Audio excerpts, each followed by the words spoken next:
Det her, det er en meget bred, hvad hedder det? Det kan være en meget bred og lang emne. Tvivl. Du har godt nok ikke en whiteboard. Og heller ikke professionelle tegner. Men det er i hvert fald tvivl, ja.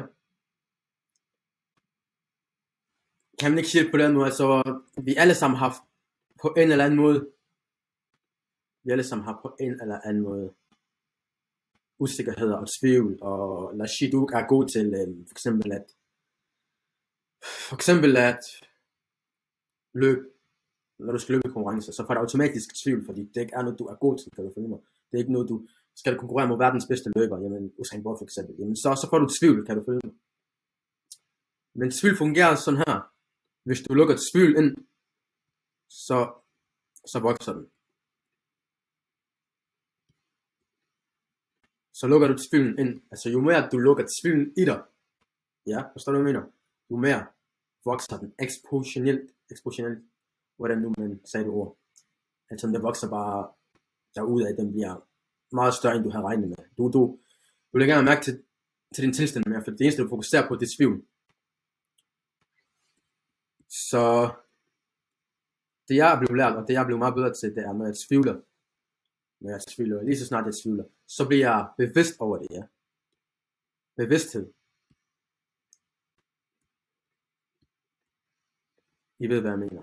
Vi bliver bevidste over vores tvivl.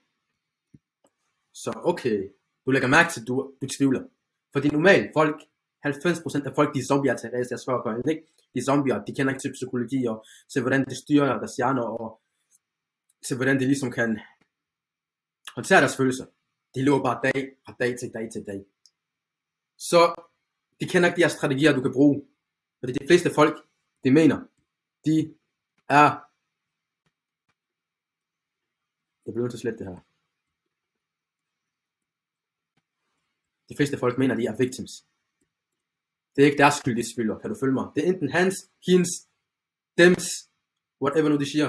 Deres skyld, at de har tvivl. Kan du følge mig? Han sagde det her til mig. Så nu, du ved, min mor sagde til mig, at jeg var dum, eller grim, whatever. Så nu tror jeg på, at jeg er dum, eller grim. Men det er op til dig. Det er op til dig, 100% op til dig. Altså, hvordan du reagerer på det, hun siger. Du kan enten bare grine af det, og ikke til det personlige, eller du kan tage imod det. Alt afhænger af din mening og betydning, du lægger til de ting, ja. Så tvivl, usikkerhed, alle de her ting, det er 100% din skyld. Det er din skyld, at din tvivl er blevet så stor, som den er. Det må du løse det på. Der er mange strategier, du kan gøre. Det kræver selvfølgelig, det kræver tid. Det kræver tid, det her. Og det kræver repetition, det kræver, at du hele tiden er bevidst. Det føles nærmest som en fuldtidsarbejde nogle gange, fordi du skal være så bevidst og tænke over, hvad er ved eneste tanke. Det kan være meget, især når du lige er startet på den her selvudviklingsguide og sådan noget, ikke? Det kan føles meget overvældende, fordi du hele tiden skal være bevidst over din nuværende tilstand, ja. Så tvivl også en tilstand, ligesom depression, ligesom være ked af det, ligesom at være glad. Tvivl, det er en tilstand. Du kontrollerer selv, om du tvivler. 100%. Det er op til dig i sidste ende. Fordi du kan også lade være med at tvivle. Du kan også bare sige til dig selv, jamen hvad mener du? Kan du følge mig? Så du har ligesom to stemmer i hovedet. Den ene stemme er du bare blevet bedre til at bruge, og bedre til at høre efter. To stemmer. Den ene stemme, det er tvivl. Det andet stemme, det er tro. Du er bare blevet bedre. Det her, det er dig. Det er dig, det her. Du er blevet bedre til at tro på tvivl, fordi du lægger mere fokus på tvivl. Så det er klart, at du tvivler på dig selv hver gang, men igen, det kommer også an på, hvad det er, du er i gang med. Lad os sige, du er i gang med noget helt, du kan prøve før. Så handler det pludselig om at tro på, at det du gør, uanset om det lykkes eller ikke, så har du stadigvæk lært noget af det. Kan du følge mig? Så lad os sige, det ikke lykkes dig, at du laver en tale for en eller anden skole eller sådan noget der. Forstår du, hvad jeg mener? Du laver en tale, og måske går du i stå under talen. Du går i stå under talen, og så efter talen, så siger du til dig selv, jamen, det gik ikke godt.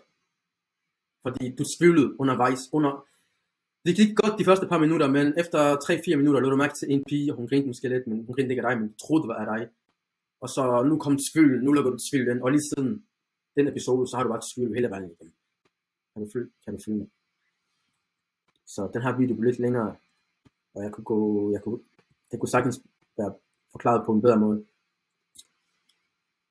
Men 100% jeg tvivlede faktisk også på, lige fra den jeg lavede den her video, der tænkte jeg også, okay, jamen, kan jeg huske snakke til et kamera igen? Kan du følge mig? Det er længe siden jeg snakkede på den her måde. Jeg har lavet mange salgsmøder, som jeg har ikke lavet en video i et år, så det har holdt mig lidt tilbage. Jeg tvivlede faktisk lidt på det. Jeg tænkte, shit, jeg har slet ikke lukket tvivl, lige så snart jeg fokuserer på tvivl, fokuserer på det negative, så vokser det.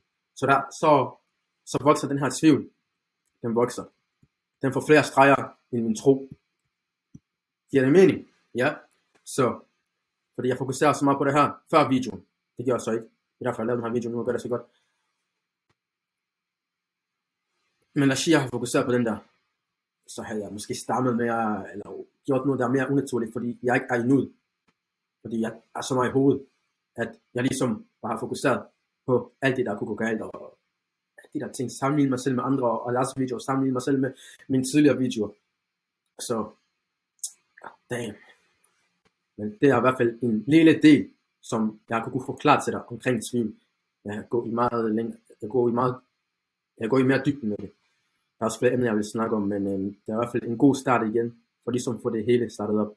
Hvis den her video hjælper dig, skriv i kommentarfeltet, hvad det bedste ved den her video var,